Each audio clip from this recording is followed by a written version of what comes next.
ఇవాళ గాంధీ గారు ఏ విధంగా అయితే దౌర్జన్యంగా నా ఇంటికి వచ్చి నోటికొచ్చినట్టు బూతులు తిడుతూ ఇలా కౌశిక్ రెడ్డి నిన్ను చంపడానికి వస్తున్నా అని గాంధీ గారు చెప్పుకుంటూ వారి కుమారుడు చెప్పుకుంటూ ఇవాళ వాళ్ళు నన్ను హత్య చేయడానికి ఇవాళ రేవంత్ రెడ్డి గారి డైరెక్షన్లతోని ఇవాళ గాంధీ గారు మా ఇంటికి రావడం జరిగింది. ఇవాళ గాంధీ గారికి వాళ్ళ ఇంటి దగ్గర నుంచి నా ఇంటి వరకు దాదాపు 10 నుంచి 15 కిలోమీటర్ల మధ్యలో ఉంటుంది. ఎన్నో పోలీస్ స్టేషన్లు ఉంటాయి. కానీ గాంధీ గారికి పోలీస్ ఎస్కాట్ ఇచ్చి నా ఇంటి దగ్గరికి తీసుకొని వచ్చి నన్ను అరెస్ట్ చేసి మా వాళ్ళని అరెస్ట్ చేసి ఆయన దాడి చేయండి అని కమ్యూనిటీ లోపలికి పంపడం చాలా బాధాకరం అని చెప్పి సందర్భంగా తెలియజేస్తా ఉన్నాను. కానీ మీరు ఇట్లాంటి దాడిని చేసి మా నోరు మూపియాలనుకుంటే మేమేమో భయపడేటోళ్ళం కాదు, నోరు మూసుకొని ఉండేటోళ్ళం కానే కాదు. తెలంగాణ ప్రజల కోసం తెలంగాణకి మీరు ఏవైతే హామీలు ఇచ్చిరో మీరు చేసే దొంగ పనులు ఎత్తి చూపుతూనే ఉంటాం. వెనకడిగేసే ప్రసక్తే ఉండదు.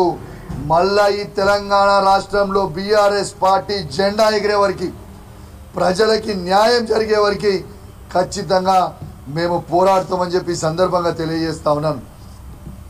ఒకటే మాట చెప్తా ఉన్నాను, ఇవాళ తెలంగాణలో మరొక ఉద్యమానికి ఇవాళ నాంది పలికిరు. మీరు మమ్మల్ని ఎక్కడైతే టచ్ చేయకూడదో అక్కడ మీరు టచ్ చేసిండ్రు, మీరు మొదలు పెట్టిండ్రు. ఇక మేము దాన్ని ఎట్లా ముగిస్తామో చూడండి.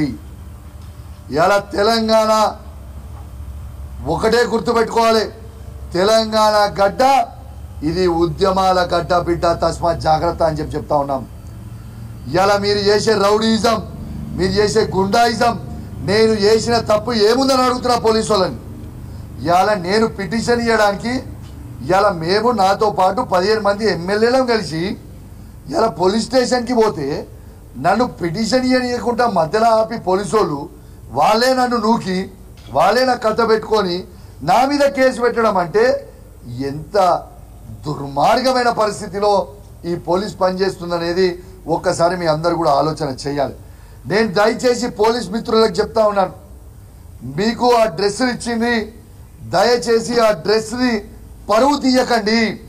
రేవంత్ రెడ్డి గారి మాటలు విని ఆ డ్రెస్ పరువు తీయకండి అని చెప్పి నేను విజ్ఞప్తి చేస్తా ఉన్నాను. ఇలా మీరు ట్విట్టర్లో చూడండి, ఇన్స్టాగ్రామ్లో చూడండి, సోషల్ మీడియాలో చూడండి, పబ్లిక్ రెస్పాన్స్ చూడండి. పోలీస్ వాళ్ళు ఒక శాసనసభ్యునికే రక్షణ ఇయ్యలేని పరిస్థితిలో ఉంటే సామాన్య ప్రజలకి ఏం రక్షణ కల్పిస్తారు అనే విధంగా ప్రతి వ్యక్తి ఇలా ఓరెత్తుతా ఉన్నది.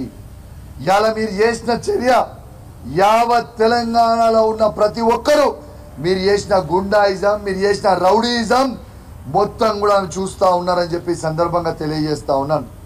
ఒక్కటే చెప్తున్నా, మీరు రేవంత్ రెడ్డి గారు ఢిల్లీలో చిట్ చాట్ పెట్టిరు. రేవంత్ రెడ్డి గారు స్టేట్మెంట్ ఇచ్చినాడా, కౌశిక్ రెడ్డి నీ సంగతి ఏందో నేను చూస్తాను. ఏం చూస్తావు పోయి, దీనికంటే ఎక్కువ చూసేదేముంది, మర్డర్ చేస్తావు కదా, చెయ్యి. ఈ తెలంగాణ గడ్డ కోసం, ఈ తెలంగాణ ప్రజల కోసం నా ప్రాణాలైనా అర్పించడానికి సిద్ధంగా ఉన్నా కానీ రేవంత్ రెడ్డి నీతో కాంప్రమైజ్ కావడానికి సిద్ధంగా లేను. నువ్వు ఏమి చేస్తావో చెయ్యి, ఏం చేస్తావో చెయ్యి. ఇక నీకు మిగిలింది చంపడమే కదా. దమ్ముంటే చంపుకో, దమ్ముంటే ఎట్లాపుతో ఆపు. నీ సంగతి ఏందో మేము కూడా చూస్తామని చెప్పి సందర్భంగా తెలియజేస్తా ఉన్నాం. నీకు అలవాటే కదా రేవంత్ రెడ్డి గారు, నీకు చేసిన సాయాలన్నీ మర్చిపోయావు. నీవు పిసిసి ప్రెసిడెంట్ అయిన రోజు నీకు సాయం చేసింది ఎవరు, నీకు అన్నం పెట్టింది ఎవరు, నీ ఏ గల్లీలో ఎవరిని ఎట్లా మేనేజ్ చేస్తామో నీ గుండె మీద చేసుకొని చెప్పు, నీకు తెలియదా అని నేను అడుగుతా ఉన్నా రేవంత్ రెడ్డి గారు.